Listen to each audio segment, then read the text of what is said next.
blastmusic247.com. We're changing the industry one artist at a time.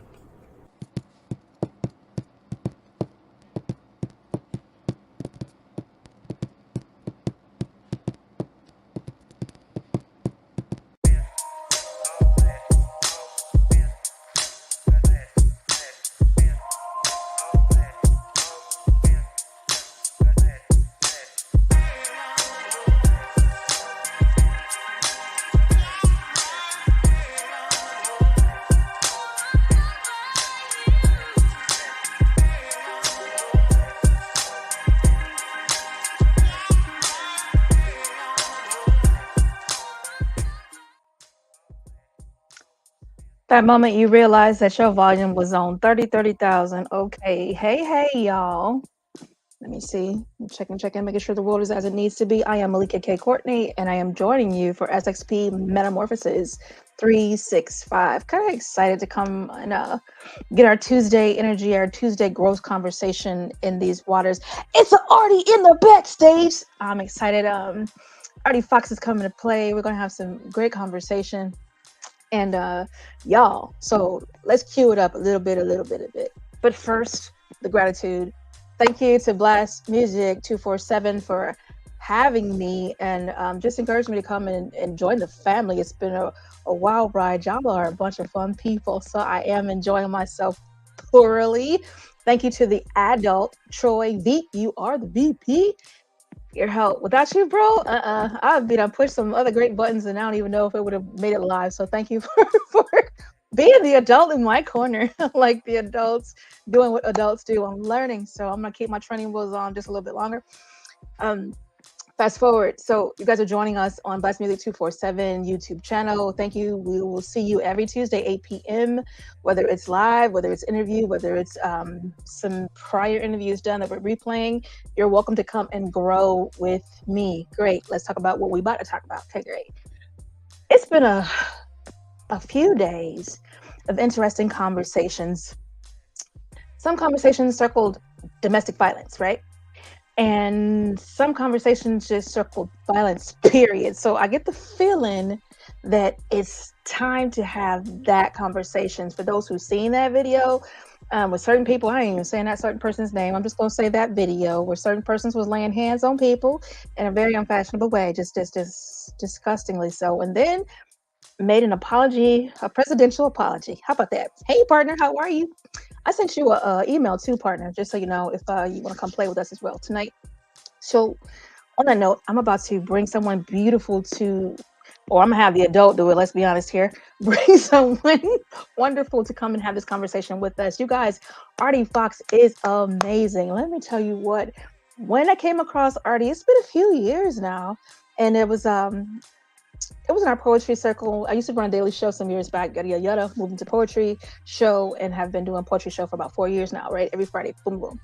And he has been a beautiful flowering spot in my heart. Like, love that guy. Okay, great. Come say hi to Ari. Mr. Fox, can I take 2 steps closer? Hey, how you doing? Mic check, 1 2 1 2. Can you hear me? I can hear you really well. Oh, Yep. Making sure. Sometimes these apps be apping and they don't let me be great. So I do. That's the great part. They could never stop you from being great because you are truly an incredible human and you have my heart. I'm going to pause for a second because you do a lot of good in the hood. So I just want you to give seriously, I want you to give a brief who am I conversation, maybe a couple of minutes, and then we'll share some more about that later on as we talk. I think, to be honest, I want to say that I'm an advocate, right? And I want to say that I'm a host and I'm a poet. But to be honest, I'm just a growing Black man child, right? And as I'm growing, I'm finding the things that I need. So as I'm engaged in these things and people ask me about them, to be honest, they're a part of my life now. So I don't feel like I'm an advocate for something because I'm a part of the things that I'm advocating for. I don't just have random conversations about stuff. Maybe I should more, But the journey I'm on right now, I speak about the stuff that I either went through or I'm currently going through. So as I'm speaking through it, and to just answer your question, to go back in the circle, I'm just me. I am just trying to be the best me as I try my best, not only to be me, but encourage other people around me to in fact be the best version of them, regardless of the topics that we speak on, the things we may go and grow through. I think it is so important to always come back to a space where we accept who we are and are able to live with that. And that's the part of my journey I'm on right now, just getting used to me. As I'm advocating and doing all this other stuff, it's who I am. So it's not like, and that's why I'm so passionate about it, and that's why it's so consistent for me, because it's not something that tomorrow won't matter. It's going to matter till it don't to me, and who knows when it don't. So it's I appreciate people like you, because since I first met you, you've always been the same in not only the things you push for, but how stern you are about how you push for it. It's definitely not a lot of tolerance for any BS when it comes to certain, subjects and topics around pretty much what we're talking about now. And I think it's needed, because especially within the poetry world, we get a lot of peaceful places and safe spaces, so everybody wants to be quote unquote safer and stuff like that. But it's like they run from the real sometimes. So I appreciate you for having me on the platform, but even deeper than that, being yourself. Always. Much love. Always in taking it and receiving it and giving it back. So we jump into this conversation. Now, yesterday, I get this message. Hey, jump in this chat, 6 p.m. I'm like, all right, what we talking about? So we have a quick text message about what we're fit to talk about. By the time I slide in there about 6:30, so I'm about 30 minutes late because I'm working. And when I get in there, the conversation is already on 30. Like, it's already warm in the room. I'm like, woo, I don't know what I walked in on, but somebody said something interesting and got fired on. So let's open up that fiery conversation. And I figured I would give like a couple of bullet points just so we can stay on topic, because me and you, we could talk. So I figured it would be good to start, like, what was your first exposure to violence? Like, and let me clarify too, because I promise you, it looked like a lot of times we clump, like when folks start talking about domestic violence, it just has domestic violence umbrella and raincoat on. It doesn't have the full picture. Right. Dude, this is violence. Bro, violence is so wider, so much wider. So tell me, what was your first exposure? And we're gonna have a conversation, and we're gonna talk, I'm gonna talk, we're gonna share it all out. To be honest, sis, I don't know. I don't know. I come from a place where violence has always been so around. It's always been a part of the. I remember going to, as a kid, 4 or 5 years old, going to this thing called the Maryland State Fair, and we all going, and somebody get to shooting, and my pops push everybody on the ground and lay over top of us, and then the shooting stopped, and we get back up and go get on the Ferris wheel. Like nothing happened. That didn't stop our family event. So I honestly don't know. I've seen people beating up on bums and junkies my whole life. I've seen portions of violence my whole life. So I'm not sure where it started. And that might be the root to a lot of problems I had as a younger child and a younger adult, not realizing things that I thought was normal weren't so normal until I got around other people to see, like, all right, people don't know this. People aren't like this. It's just everybody don't live like this. Everybody don't have a junkie beat up on a corner. Yeah, I don't know when it started. To be honest, I really don't know when violence became a part of my life. It's like it's been around as long as happiness has been around. Damn. So the first for me that I can recall, when I started to think about it, I was like, all right, I think the first bit of violence that I seen was my dog. I had a German Shepherd. I was a kid. We talking big wheel age. I was big wheel age, y'all. Had my red big wheel with the big yellow handles, the tassels. I was on that one, okay? Black seat. You thought you was running the world at that time. I was in it. I couldn't leave the porch, but I was getting on my porch. I had to wrap around. I was one of them kids. Okay, great. But we had neighbors, so I was in a mixed area, it was majority white area. We had a few of us peppered in and a few habla españols. So these humans that lived a few doors toward the back of us wanted my dog. And my mom was like, dude, the dog is not for sale. What do you mean? Like, PETA.com, leave us alone type thing. Well, they poisoned the dog, bro. Killed my dog because we wouldn't give it to him. And at the time, one Wait, plus how one was old not. were you again? I was a kid, like I was 4, 5. But I remember my dog. I love my dog, and I remember them like they would come past. They would like kick rocks and they would say stuff. I was a kid. I wasn't understanding. I didn't know what nigger meant. You know what I mean? I was a kid. Right. I was too busy having fun. Okay, so How am I gonna know? yo, like no clue. And it wasn't until later when you sit and reflect, like, oh, okay. So I began to understand violence from that entry point, and I think it's important for us to really understand the entry point of our understanding because it colors everything else forward until we get a new picture. Feel me? And sometimes some people don't get a new picture. That's the reality of it. They live in that picture that they have available. That's why even as adults, I tell people, hosting for me ain't just hosting. I'm realizing that I'm almost teaching some people how to show love for the first time. What friendship is, what honesty is, to be honest. Like, and at first I would be angry, but the more I do it, the more I realize and the more I see myself in these people, except I didn't have nowhere to go to. I didn't have an open mic or an Instagram or a clubhouse room to find some people. I had to kind of just go and deal with the shit. So it's like, to be honest, that's the main thing that even keeps me in the poetry community so grounded, is because the more I'm involved in it, the more I see people who remind me of me in different parts of my journey. Not that I'm at the end or nothing like that, but just different portions of my own journey. I'm able to see people like that. I can't not give them some grace because I wanted nothing but grace when I was going through that, and I couldn't get it. So how dare me treat somebody the same way that everybody treated me and say that I'm different than any of the people that treated me that way? That doesn't even seem right. So I try my best to, even when I don't want to, or sometimes it goes against where my energy is that specific day, to make sure that I'm that for people, because I know that sometimes all you need is a listen, a conversation, somebody to just hear you for real. And it is not easy as it seems, to be honest. No, it ain't. It really isn't. And it's and two things struck mine. So one, just the bravery of your father that keeps coming back to ping my mind, that he would, we know the streets. You grow up in it, you understand. You hear the gunshots. Actually, my step pop. That wasn't my actual father. Understood. That was my step.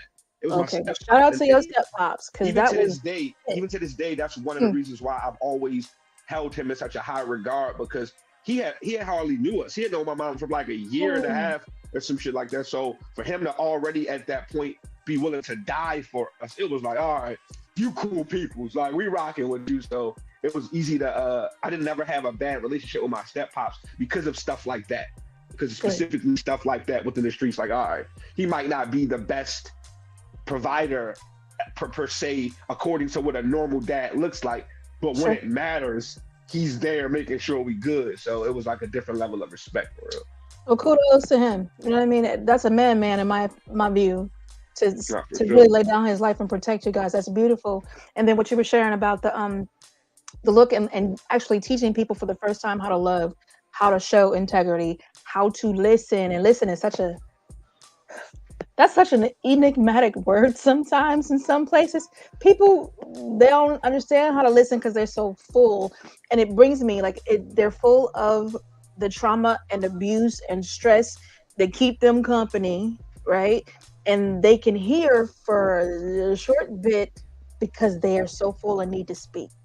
So full and need to speak. And it's ain't a good, bad, or indifferent. It's just is, in my opinion. And I'm gonna push to the second thought that was in mind. With abuse in mind, like, what was the first abuse that you saw or experienced? Shit, that's the same. I've always, it's crazy to even think about it, but I've always been around physical energy. That is very prominent in my family. Like, talking is not something that my family knew how to do.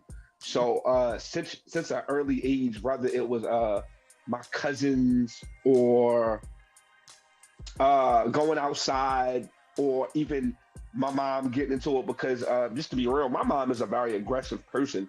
But I Okay. seen my mom put her hands on men and way before I seen the opposite. So it's not like I was like, "Oh, you finally got your get back," but it was like I wasn't surprised when my mom got hit back. It was like, "Oh yeah, she punched you 37 times." You feel me? I know that you couldn't hold on no more. You feel me? Type shit. So it was like I've seen it for, and again that kind of played a part on kind of normalizing certain stuff to me. Like, okay, well, my mom's aggressive as hell, so I guess that's how all women are. So me, growing up and seeing, so even now, I was just talking to one of my friends, like it's kind of what I'm attracted to. Like I Oh like wow. aggressive ass women, so it's like, and I never took the step to really realize it until my mom spoke on it. Like, I've liked a lot of your girlfriends, and I'm like, oh, why are you saying that? Like, where'd that come from? And like, as we sat and talked about it, it's like, yeah, because they wasn't taking your shit, blah blah blah. Like, it's just like she see that side of her within them. So as I thought, I'm like, damn, they all the same too, ain't they? Like, why did I pick a less aggressive girl? Maybe things would have worked out. But it's like that's what I'm drawn to. For real. It's the anchor. It is the anchor. I promise you, because we live what we learn. I mean, that learned behavior is in us, and as kids, that 0 to 7 is so important. I was having a conversation with one of my clients, and he's seeking to move business forward, right? But keeps sitting this same plateau, this same moment of procrastination. And we literally had to go back and have a 0 to 7-year-old conversation. Like, okay, do you realize the issues you're having right now? And this is an elder gentleman at that ripe age are literally from your 0 to 7 years, like things that you picked up right then and have applied every freaking day of your life to that point. We're talking decades, 6 decades at least. So it's amazing to me what we carry. And while you were talking, it reminded me of my mom. A couple of stories. And my mama was not a mess keeper. Like, she was not that human. She's short and feisty about certain things, but for the most part, quiet. But where you find her is in this moment, and that's what came to mind when you were sharing about your mom. We were she had picked us up from school. This like high school age. She picked us up from school when we're driving home, I think high school. And there were these 2 boys that were getting, I mean, beat down. And we talked about like violence that we experience family or in our community. This is community as well. How about it was like about 10 men, and I mean men with like beards and muzzles and old, beating the snot out of these burly ones, Man. beating the snot out of these 2 kids. Like, they were teenage boys, young, and they were handing in the business to the tune of not stopping. Right? It was occurring, and folks were coming by to stare. It was such a crowd around them watching it happen. My 5'2" mama pulled the car over, put the finger up, and gave us the finger threat. Don't get your ass out this car. What, You knew what that lock meant. the doors, don't do it. It was a bunch of us. We had friends in the car the whole night of it. She hopped out the car. Of course, ain't nobody sitting in that car, lady. You kidding me? She went over there, literally cussed out these men with her finger in their face, screaming, "Get off of him!" Now, they don't know who she is. You know what I mean? And she just said, "That's my son. Get off my son." She knew that kid. Did not know the kid from Adam, but they had stumped him out so bad he could barely get up. His friend had ran around the corner, and the other guy was whooping on him and had pulled out a gun. They were passing a gun around to shoot them. And if she had not have intervened, and that's the conversation that we're having right now, literally bringing awareness to the experiences that we have with the intention of promoting change, damn it. But if she had not have gotten involved, they wouldn't be around to tell nobody what happened. They wouldn't be around to tell nobody what happened. You know what I mean? So thank God for our mothers who chose to be strong because they had to be. And I think that might be the case for your mama. I don't know your mama's story like that. No, for sure. Absolutely. But thank God for the women who don't break under the pressure of what life brings. So let's pop into the conversation we was having yesterday. We're talking about domestic violence. Gotta talk about it. Let's see, we had about 20 minutes in. So we touched on a little bit of like neighborhood violence and And it doesn't like we're literally just putting pins and things, touching. But let's slow down in this one. Why are you so passionate about DBE? Because it's still around me. There's people around me that I wish I could be closer to Mhm. that are involved in it. There's a few of my friends who I know specifically engage in it. So for me right now, it's like, all right, I'm tired of just telling you that this is a problem because you think that this is a problem for only you.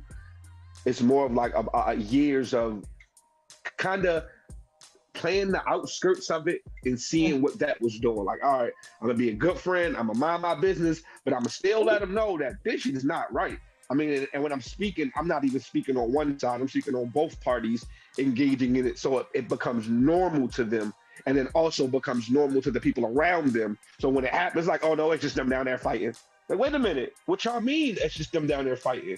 What, is that okay? Like, and then it really becomes a okay to where as though, you know, hiding black eyes and extra makeup and shit like that becomes normal. So it's like, for me now, it's like, all right, I gotta try something else because I know what can happen next. But I also know that with stuff like that, you have to watch how it's approached because you don't want to make a situation worse than it already is. So I don't Right. want to make something happen that I can't help happen in their relationship. You feel me? So I try my best to, you know, play the outskirts. But I feel like now it's like, all right, it didn't just happen in my past. I didn't just come from it. It's not just a part of my makeup, but now I see it spilling over to my friends and they have kids. So now I see me again. So it's like, nah, this is where that's the limit for me. Right. Because you going through it is one thing, but then me imagining now another kid has to go through what we went through. Like Come on. that next, nah, I can't help You're y'all asking that too much. much. You're asking too But much. You said something so important. So freaking important. Both of them need to be responsible. One for the abuse that's being pushed out toward, one for who's receiving it and staying and possibly participating too. Because some folks it's a back and forth. Like folks are taking turns for playing sure. knuckle up. So I think that's And it's huge. sometimes So we say it's not physical, and I think that's what we need to ooh. what we need to really point out. Mhm. Abuse isn't just physical, male or female. I Okay. know some women that cut so deep with the stuff they say Tongue it could masters. almost be physical. And I know some men that emotionally how they control women is just as abuse as them putting their hands on them. So Mhm. sometimes when it comes to the conversation, it's not black and white like the Diddy and Cassie, where we can just Oh, watch a I wasn't even gonna video. say their name, but okay. Well, it ain't black and white like that. You feel me? But I feel like now then you have situations where unless you're in that household or the person tells you specifically that they're going through that type of stuff. So that's Right. also why I'm so adamant about it because I know that every situation ain't gonna be or we see you getting beat up or we know she beating on you. Some of these Right. cases are gonna be we ain't gonna know about it until it's damn near too late because it ain't physical, because it is mental, because it is verbal, because it is spiritual. Like there's so many ways for people that I've seen people abuse other people, and a lot of the times the lack of love or Mm. self-love, Yep. family, all that stuff people go searching for. So you allow things to work and be manipulated because the lack of. And to me, that's just as much abuse as somebody physically putting their hands on you. Like it can hurt and cut you just as deep as something physical because physical wounds heal. Mental Absolutely. shit stick forever. Keep you company if you let it. And I love having you here with me because my intention is never to be the only voice in the wilderness crying out because it's not something that I only see. Mm. You see it, and 1 out of 4 women see it every day. Every day, every day, every day. It is not a US thing, it is a global issue. Yeah. And like I said, I was a kid, and like I've been in the advocacy and solutions in for over 20 years. So I have been fortunate enough to see many people get out. And even last night, it was so cool to hear about the young lady that I had some conversations and assist because I was not the only person helping her, mind you. but she got out. She is thriving, and her kids are alive and well. Same token, flip coin. I know some that ain't around no more. Yeah. Period. Because got out, went back, played the revolving door game. You said something so freaking key. It is a matter of self-love. You know what I mean? It's an inside game. I've been saying it. It's an inside game. I'm gonna keep saying it. It's an inside game because if we do not prepare ourselves, and for those of us who hit that age of accountability, that 12, 13, like by 12 and 13, these are questions that you need to be on. How do I love myself? How do I view myself? Who am I? What am I here Who for? am What I? is the purpose I choose to walk in? And how am I going to affect? And then if I have issues, I'm seeing this trash go on in my house. What are my resources to get this corrected? You know what I mean? And then moving to your adults, your 18 to 21s, you ought to be in some heavy work. And if you're not, you're hearing this, well, do your heavy lifting. Do your heavy lifting now. And then if you're past that age, okay, baby, if you're still hearing us talk today, do your heavy lifting now. And it really boils down to sitting and sifting through yourself and being I ain't honest. going nowhere. While we rolling, being honest with yourself. Because for a while, okay, let's go back to me. Marriage. I was in a marriage that was a bit ridiculous. Since how long were you married, if you don't mind me asking? I was married for 4 years. I got TFO, y'all. And when you were mentioning earlier about all the time, it's not just physical striking. With my case, that's exactly the truth. I was clueless, buddy. I was clueless. I didn't realize that it was abuse until I stepped back and got to reading about what abuse was. Dude was breaking my stuff, yo. He was going through all of our circles and telling, magnificent lies about what was happening between us to isolate me from all my people. And what pissed me off bigger than anything was none of these geniuses came and shot to me straight and say, hey, listen, this is what's being said. Is it true? Just assume. Is it true? Just assume. That shit blew me. But either how, fast forward, it did go to the point where he would be striking me in my sleep. And I'm waking up being hit. But he was never bold enough to do it to my face, bro, until our last encounter. And that last encounter came, I was pregnant. I mean, I don't get pretty polite pregnant. I'm talking 200 something, belly, in my Catskill boots and my overalls. Did you say polite? I see some ladies get politely pregnant. They got this little cute baby bub, and they look all lovely. No, my dude, I was not on that. Oh yeah, I be seeing that. I be wondering how that works. Like that, are you pregnant? No, it wasn't my case, bro. But we had an encounter where I had already told him, like, this is it. Like, I'm done. And there was a lot of stuff that occurred during the marriage that was off the chain. Do you hear me? But once I decided I was out, I'm like, okay, beat it. We had a last encounter where he didn't want to leave, had nailed the door shut, all kind of crazy, yada, yada, yada. And I'm going to fast forward it. Y'all want the full story? Got to get with me on that. But either way, while he was giving me the business, taking me wall to wall, doorknobs and all, and then try to yeet me down the staircase with the tune of "I'm going to kill you" being spoken, I promise you, my body was experiencing all of this pain and the things that were happening. But while he was doing it, Artie, he was telling me a story. And it was the first time. Like talking to you? Like, entire talking? Like I was a kid getting a butt whipping. And you remember your mama, I told you not to. While he handed me the Benz. I hated those assholes. Oh my God, I hate them butt whoopings too. Oh my God. Please don't talk to me. Do one or the other. Talk to me or spank me. One or two. But either how, he told me this story.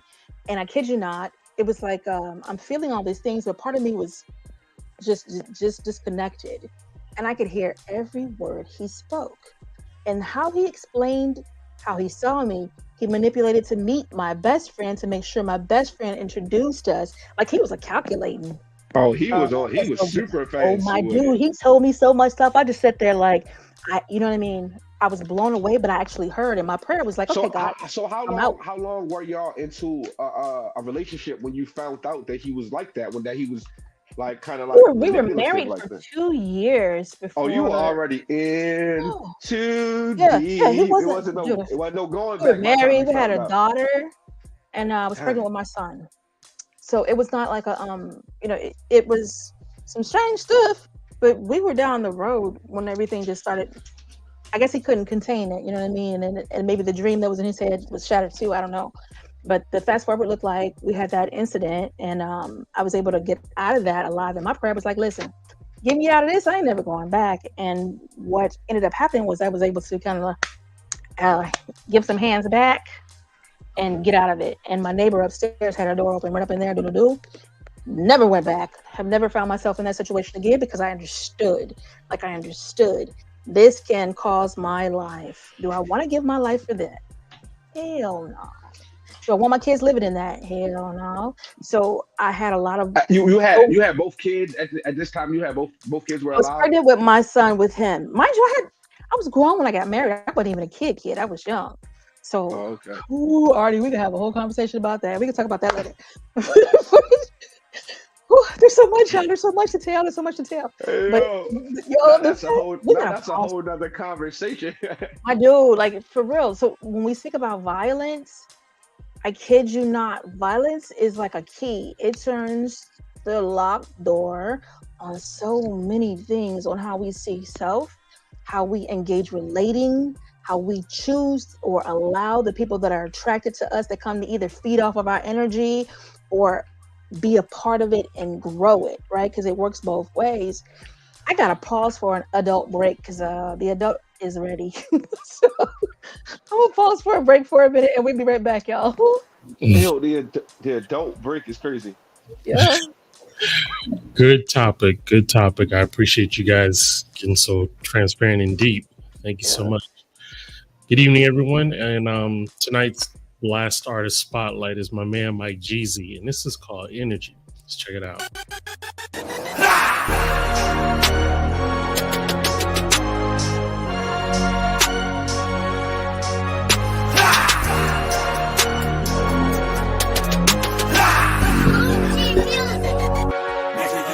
Make sure you keep that same energy. Make sure you keep that same energy. Make sure you keep that same energy. Make sure you keep that same energy. Mike G coming through the crowd raw, big dog. You don't really wanna feel these claws. See, God loves me anyway, despite these flaws. So I gotta get a little buck while yeehaw. My God giving y'all the blessings, so I never tap out. No time for stressing. I'm confessing that I'm still learning lessons. When I get knocked down, get up stepping, cause I know how my blessings flow. Started from the ground down to the tiptoe. Holy Spirit, you don't wanna miss this flow, cause I'm talking about you and the whole trio. The Father's on top and they call me mijo. For my Latino, just head to Cristo. My God's bilingual, so if you didn't know, I'ma speak English, me amigo. Make sure you keep that same energy. Make sure you keep that same energy. Make sure you keep that same energy. Make sure you keep that same energy. Make sure you keep that same energy. Make sure you keep that same energy. Make sure you keep that same energy.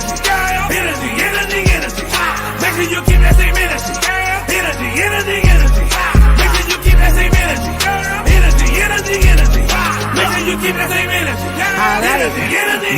Somebody tell me whose man's is this? Flip flop, they crisscross, wanna jump when they plotting the whole twist. Well, hey, Mr. Big Stuff, now tell me who you think you are. Call Gene Knight, cause you know you're dismissed. I got a lot of enemies, they draining my energy, but tell them my energy is inside of my energy. If I'm at a dead end, I'm counting on real friends, the type that will help you and open the Red Sea. Never make a promise that you can't keep. Nobody really likes to bluff, that's a wedge so deep. If you're gonna repent, then I suggest enough keeping. If that energy drained, then throw away the whole thing. Sometimes you gotta cut the cord to keep moving forward, to be a valuable piece within this game and board. What's done in the dark is brought to the light, it's heads and tails. So tell me how you call it, alright? Listen, hot or cold, ain't no man in the middle, cause if it gets spit out, ain't no stopping this riddle. You're headed on a dead end, on a one way. I know you see the sign, read it what the Lord say. On a periodic table, I'm an element, and me and God got a chemistry. So next time you ever think about attacking me, well, make sure you keep that same energy. Make sure you keep that same energy. Make sure you keep that same energy. Make sure you keep that same energy. I'm living for God for real. I go fishing for real. I'm like a Navy SEAL, toting that Pelican bill. I'm just a kid full of Skittles, no riddle, it's simple. I level with all of my energy, I get empty. In the forefront, I'm up on my tips. I think I saw Jesus in my dreams. Oh, you don't believe all that sweet honey, please.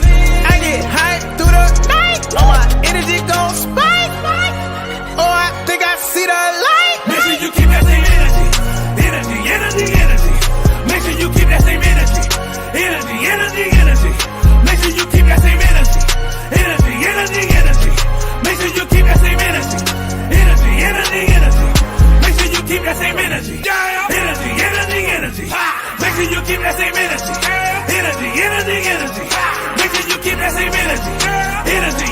energy. Make sure you keep the same energy. Energy.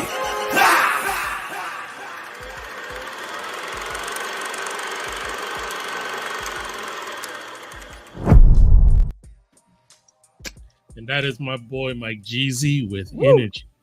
And if you are an independent artist or a spoken word poet or up and coming comedian looking for some exposure, you can go to blastmusic247.com and register for free. But Blast is also looking for those that love to hear great music. So if you'd like to be a fan of that, you can go to blastmusic247.com, register under the Unlimited Fan, and you can have access to hundreds and hundreds of independent music. Blast, we are constantly changing the industry one artist at a time. I got a question for you, Miss Courtney. Yes, I sir. was asking you through private chat and texting you, did you want Mr. Scott in? Yes, my phone is not even in my hands, and I didn't even see the chat. Oh, my bad. I'm in comments. That's why. I'm still learning. The moment you get to learn. Hey, Scott, how are you?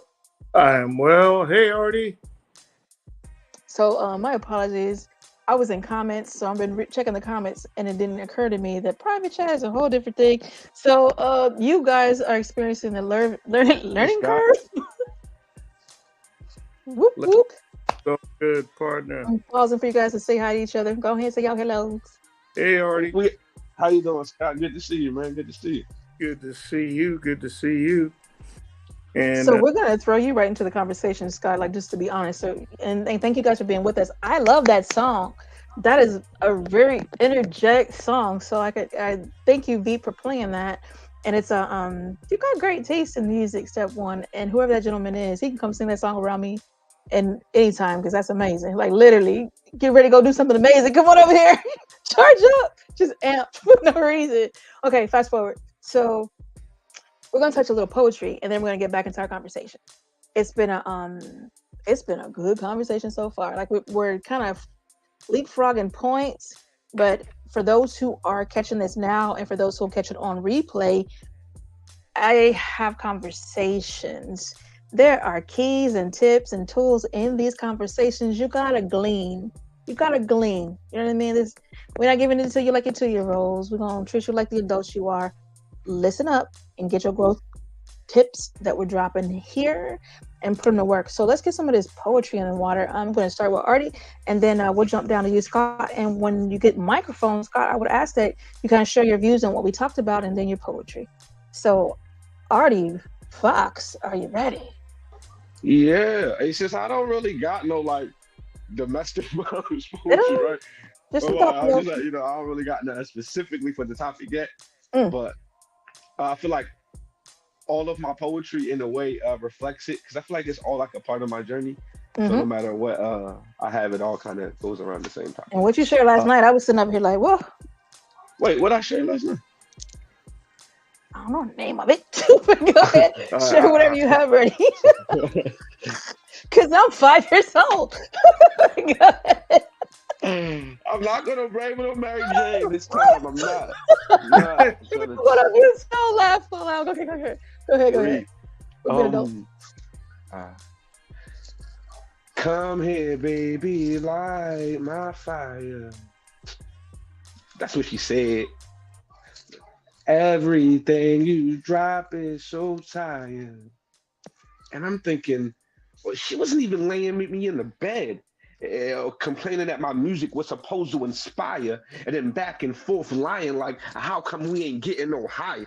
You must not have been smoking the same weed as me. But yeah, absolutely right.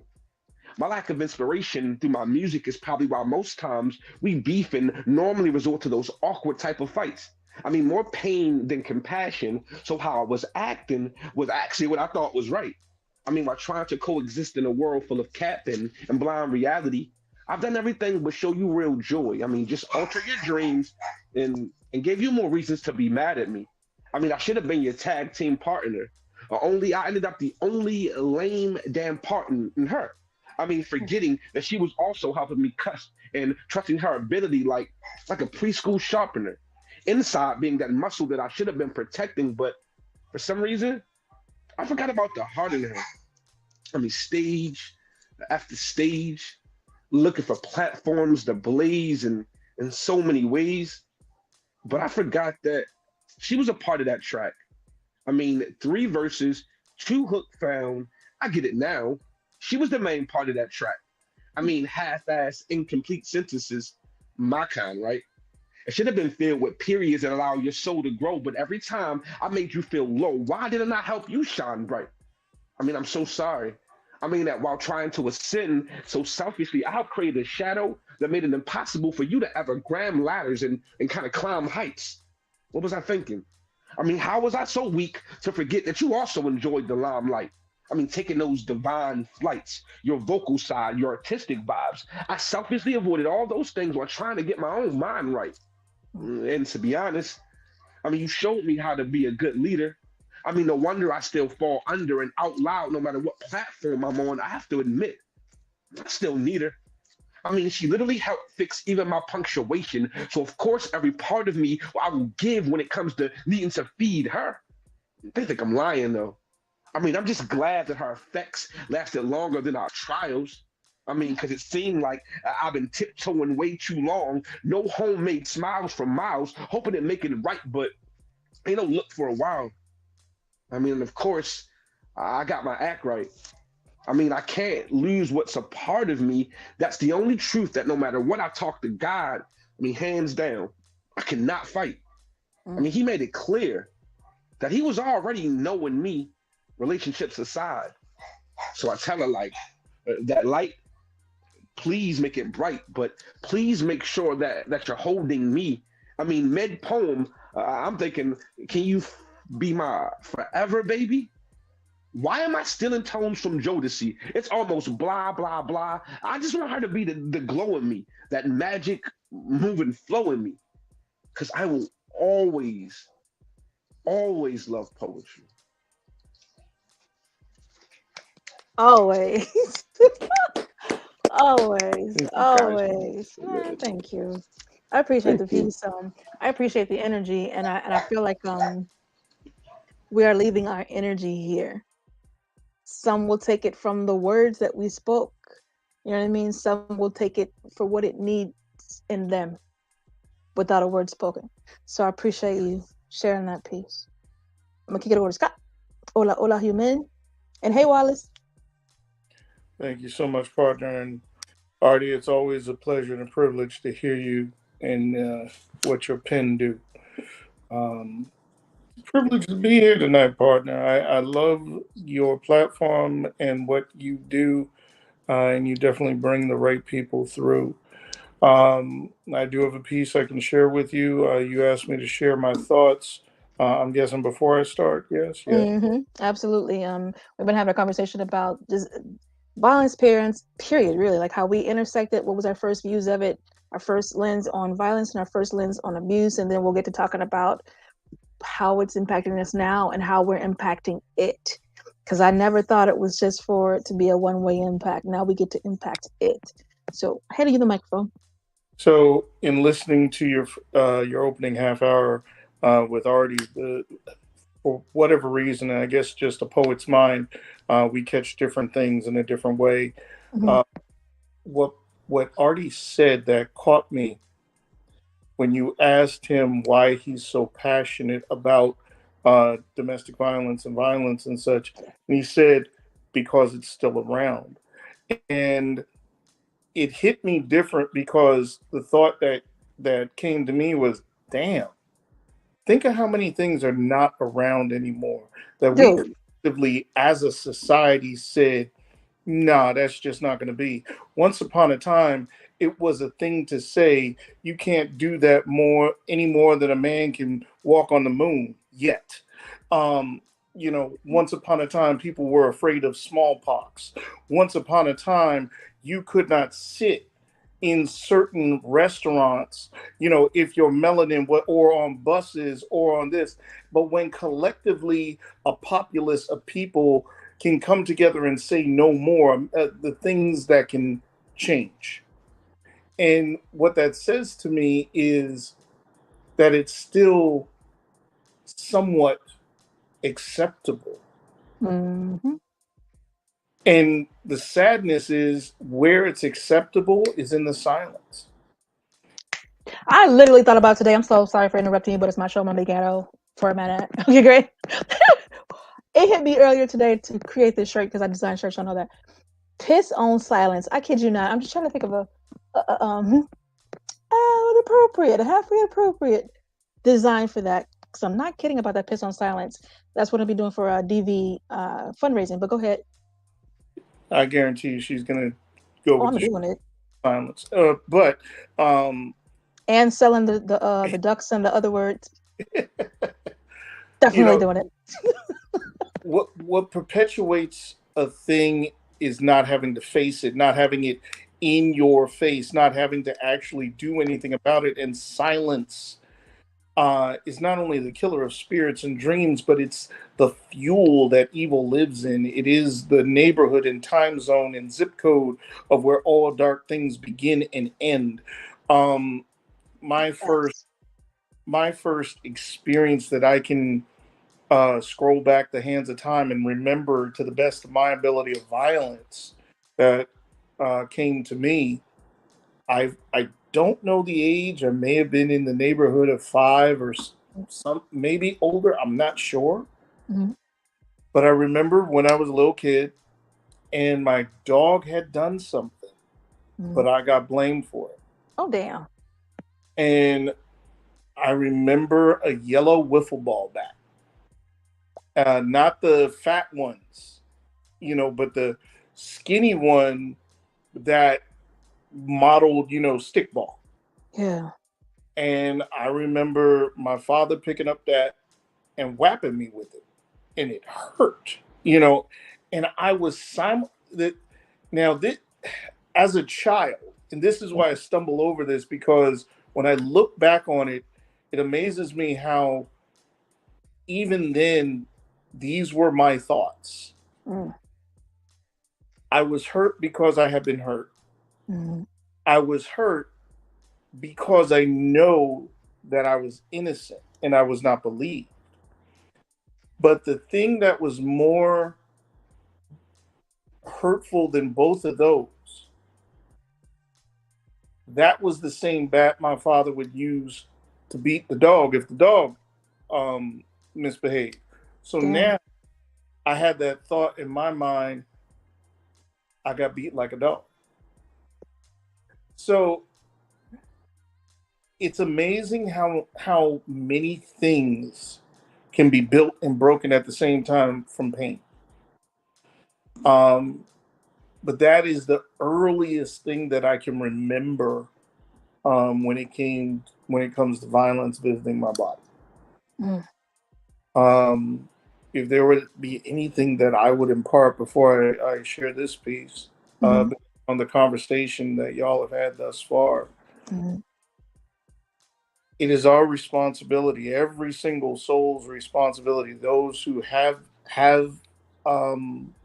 experienced it, and even if you haven't, to speak up.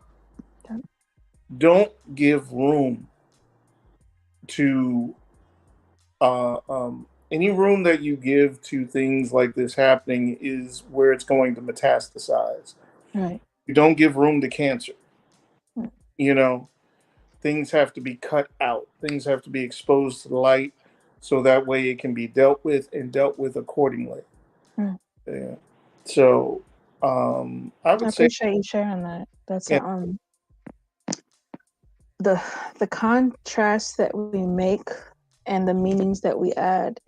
It's sad to hear that story, and then it's such a light bulb on how children path in their mind for you to even be able to equate that I was beat like a dog. You know what I mean?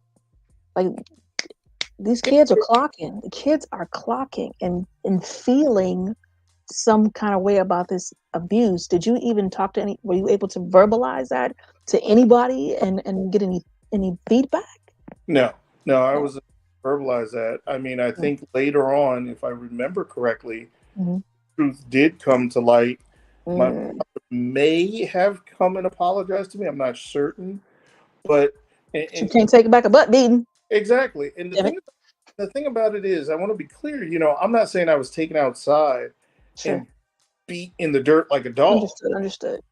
But in the same vein, to me, that was that, and Understood.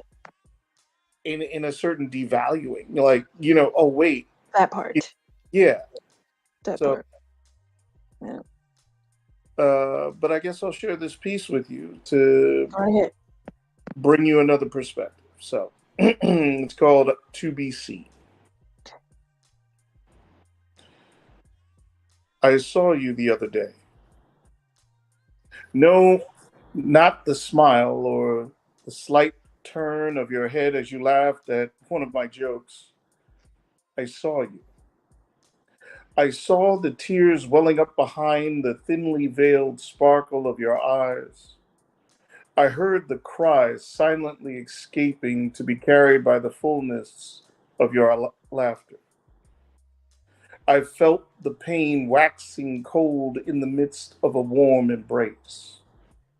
I saw you, which maybe you didn't expect or believe, but I saw you. And I didn't recoil or shy away horrified at your humanity. I did not judge you less than or consider your existence a mistake. I saw you. For all the glory for which you were created and all the pain you've endured, I saw you. For all your bright days and dark nights, I saw you. Even if for a fleeting moment, a tick on the hands of time, a fading spark, I saw you. And I was blessed. You see, within you lies a wellspring of blessing, ready to leave those you love awash with care. You see, within you stirs a potential like a lion stretching forth from a deep slumber and surveying its domain. You see, within you lies a cavernous vault of skills set upon talent founded upon your gifts. You see, as you traverse this existence in the midst of assumptions, noise, and ambivalence, I wanted you to know I saw you the other day. Father Time. Peace, Mo. I appreciate you sharing that piece. It's gonna be some nerve right quick, right? I'm gonna say it this way: it is your piece, and you are 100% of the words of it. And I, with your permission, will dedicate that to everyone who has ever felt the need to hide for whatever reason, including the violence that we've been talking about today. That's a breathable moment. Like, I don't know, that's a breathable moment for me. And Artie, you can come off mute and comment. You're welcome to do that too. I'm just listening, taking it in, taking it all in. Yeah, like that felt like a breathable moment. You know what I mean? And it's I could say that when it came to violence. So I remember being a kid and like my mom had a mouth.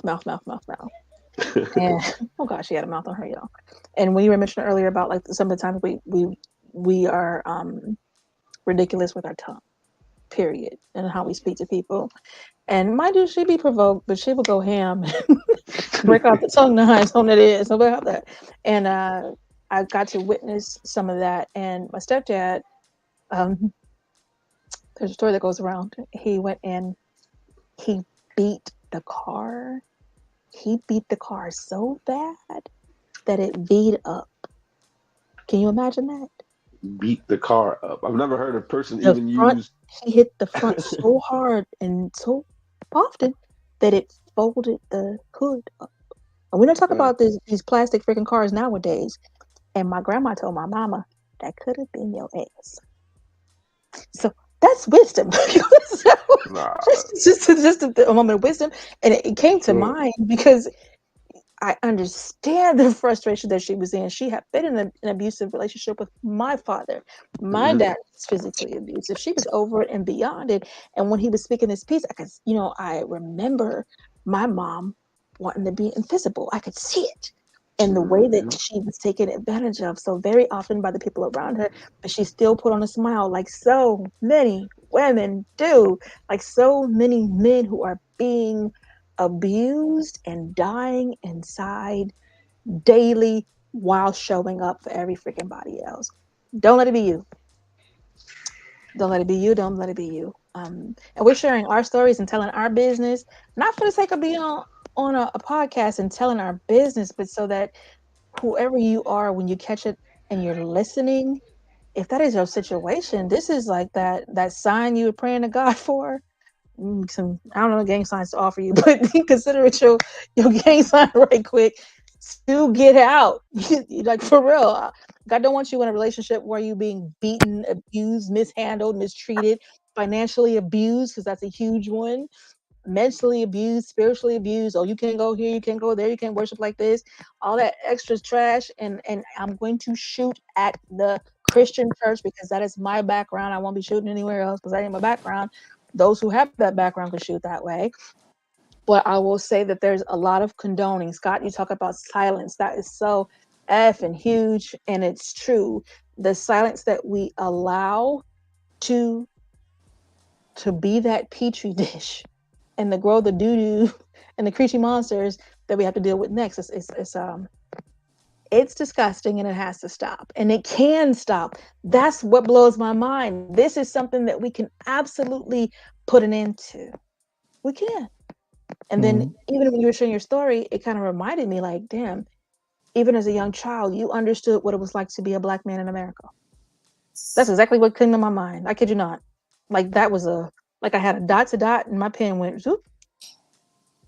So those are the thoughts that came to mind while you were sharing that. I am going to share a bit of poetry, and then we're going to move into the last half of the conversation. We're going to go over the hour a little bit, and if either of you need to jump, because I do want to make sure I do a recap, but one moment, please. I'm fit to share this poetry.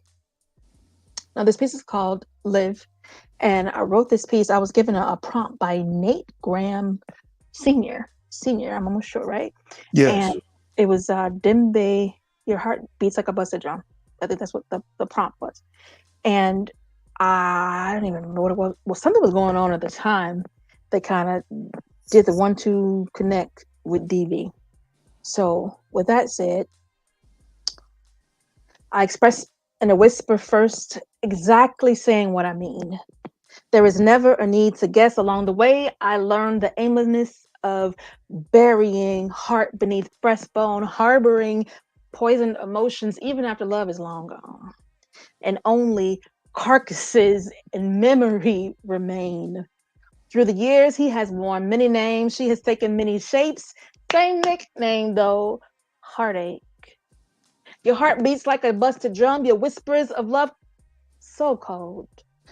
James Blake and J. Cole would have to be fake for me to be able to dance life's dance with you. Are you even real? Beats in my body, Dembe deep drums, night lights and warm milk flashing, tucked in raindrops of acid leaves me asking how we marathon these sheets, gripped as cheeks closing tighter as I adoration feels much lighter hearing you ask me through labored breathing, sweatily wanting to give you all of me, baby. Yes, babe, can I come safely? Only in that voice and way we figured out togetherness. Neon lighted Vegas Nike shoelaces. We branded our love with platinum diamond rings, tied knots, claiming a foreverness we either forgot or one we maybe never really had. Highlights and hi-hats captured in photos, but where exactly did our rhythm go? After only 100 years, adulting life, tied in knots, no longer part of your fan club or band of bullshit, hiding, crying nightly, begging God for a way to put up with it. Yes, I'm physically present for another 24 hours, but mine gone. The crowd in your subconsciousness seems to be more precious solely to you, all your own. What do I care about your tears?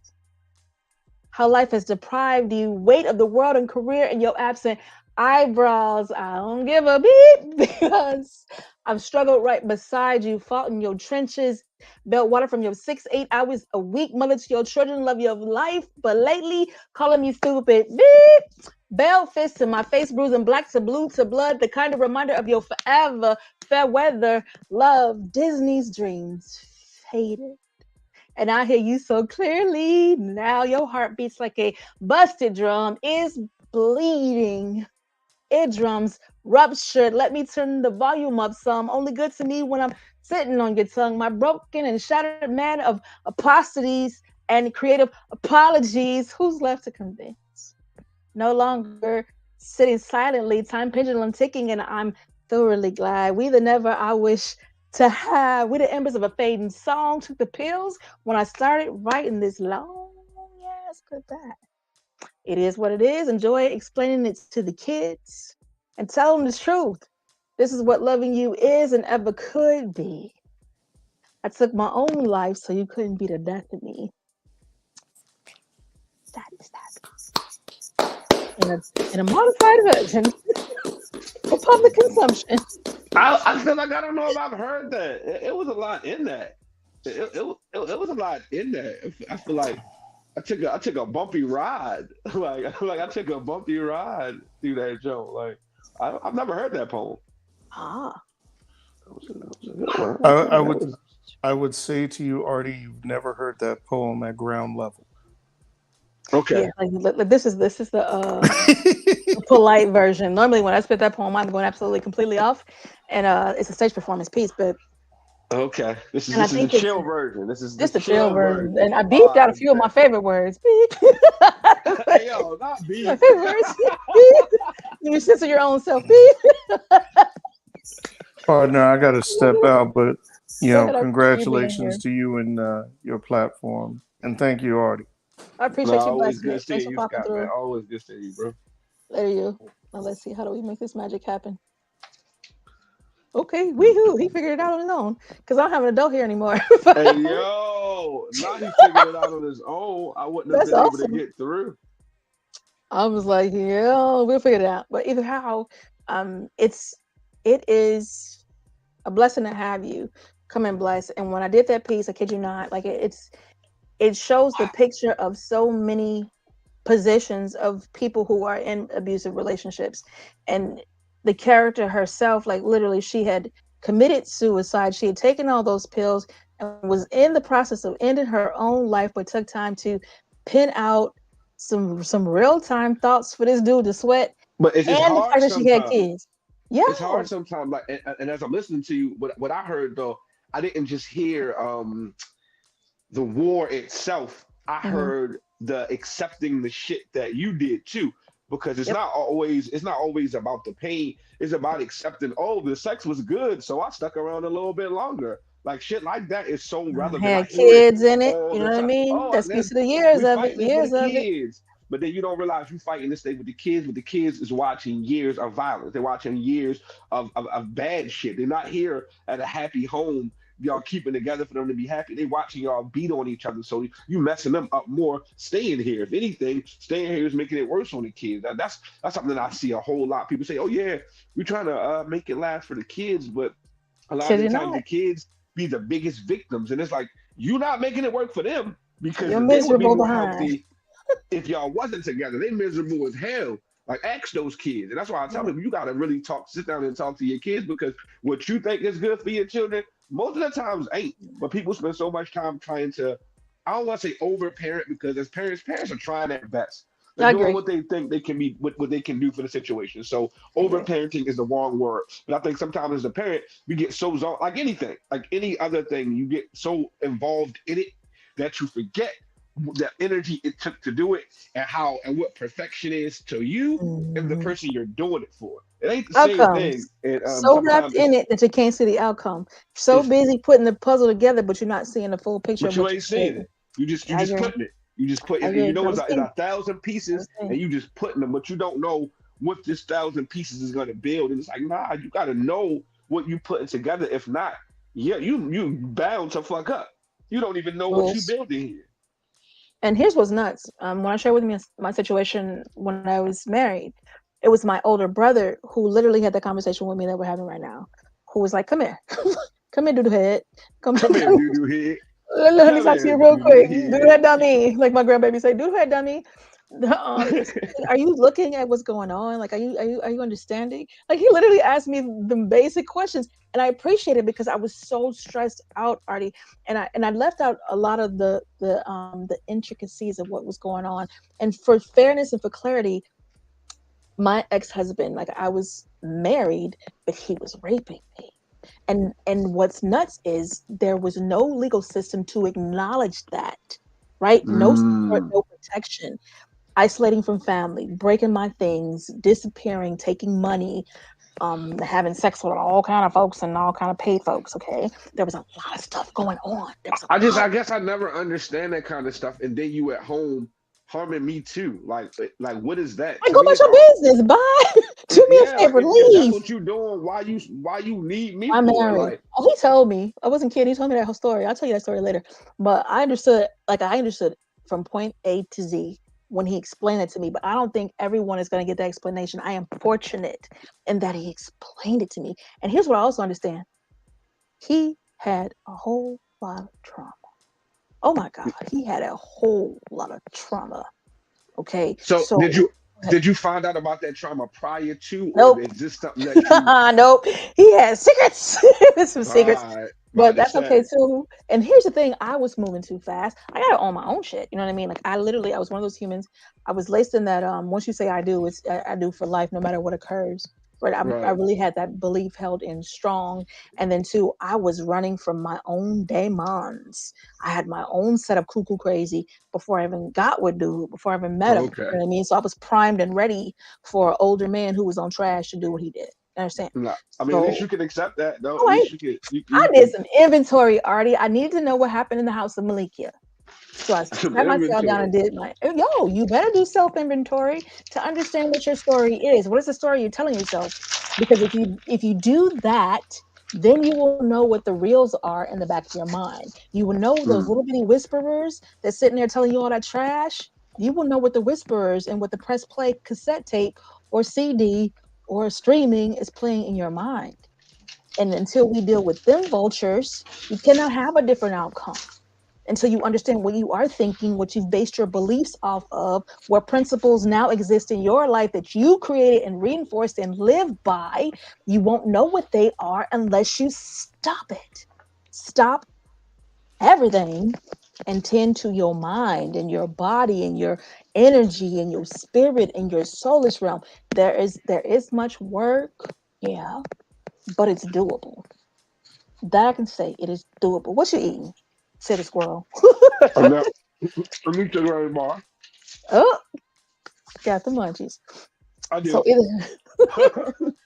we are clearly over our hour. I'm going to pause for a bit and just say, hey, is there anything you want to share about advocacy awareness, what opportunities people have to get and connect with you, and any other opinions you have before we wrap it up? There's just one thing. I think that, and we kept saying this yesterday. Ain't nobody coming.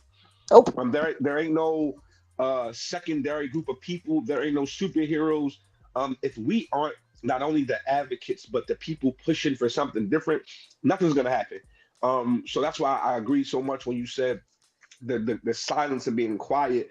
To me, so many issues that we could talk about outside of this also stems from that same place of people just being quiet and not bringing it to the light. So them feeling like, one, they're going through it by themselves, or it's a problem that nobody can help them with because they haven't even brought it to the light. So they're so busy fighting by themselves and fighting themselves that it's an internal war and an external war that you can't win by yourself. So I think the main thing is to understand that we are the advocates. Even if you feel like your story ain't big enough, your voice ain't big enough, your platform's not big enough, understand that without your voice, without you, we can't do it by ourselves. I think it's going to take everybody realizing that we are the people coming. If they still waiting, they was waiting for us. We the people. That's it. I appreciate that. Tell the folks how they can connect with you, Artie.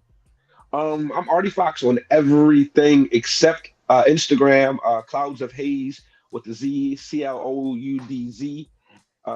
But yeah, everywhere. Spotify, Instagram, YouTube, Facebook, everywhere you can find me. I host the open mic in Northern Virginia every other Thursday at the Galactic Panther. Our Wednesdays, we're going to start doing people empowerment meetings for 2 hours on Wednesdays, on TikTok Tuesday nights, and on Clubhouse whenever I get some time. Okay. And I just had a thought too. I'm gonna text that thought to you and not say that out loud. But I like literally, it's a 15-minute thought, and I really think it would be impactful, like for real, for real. We'll talk about that in a little bit. On that note, I'm gonna say goodbye to you, and then I'm gonna do a recap and let the folks free too. I appreciate your time. Thank you for coming here and have this conversation. Have a good night, me. sis. Thank you for blessing the Always love. space, and good night to you too. Now, hold on, let's see what magic we can do. I love the magicians. They just disappear on their own. Poof, it's great. Okay, so you guys have join me for a good engaging conversation with my Artie Fox. I love Artie Fox. I did wear my Kit Kat shirt today just because we were herding cats a little bit with this topic, you guys. It is a huge topic. We approached it in a very conversational way because I think that's kind of how it needs to occur. A lot of times people are going through violence and they're not having conversations. Not having conversations with anybody, silently suffering, going through pain, being mistreated, mishandled, used for the sake of what? Maybe being loved or feeling seen. And it is true, everybody needs to be heard, seen, known, loved. Like that's innately who we are. It's a part of our makeup, and there's nothing wrong with that. Sadly, we got vultures who like to take advantage of that, and then some people truly are I don't like the word broken because that would imply not being fixable, I would think. But some people are choosing in the wrong direction, you know? And we can help write our own choices and then change what's happening around us by doing that. I started in the pool of violence because I want everyone to understand that there is a large pool, a large pool. Domestic violence goes in that pool of violence, but violence has our nation, you know what I mean? Like literally how we established violence. So then it would stand to reason that we continue to see it.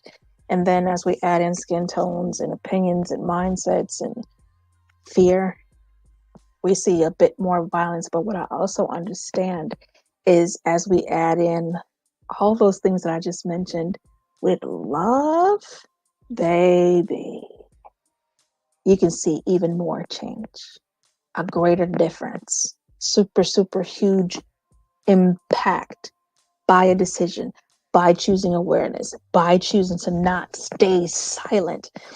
The three of us here that shared poetry today, we are poets, seasoned poets, been at it for a while. Artie is a rapper as well. And we are doing our best to have conversations in our own respective areas to bring awareness, not just bring it in a tired fashion, but bring it in an energetic fashion in a way that inspires and encourages you to take action, And I insist you do because I wasn't kidding.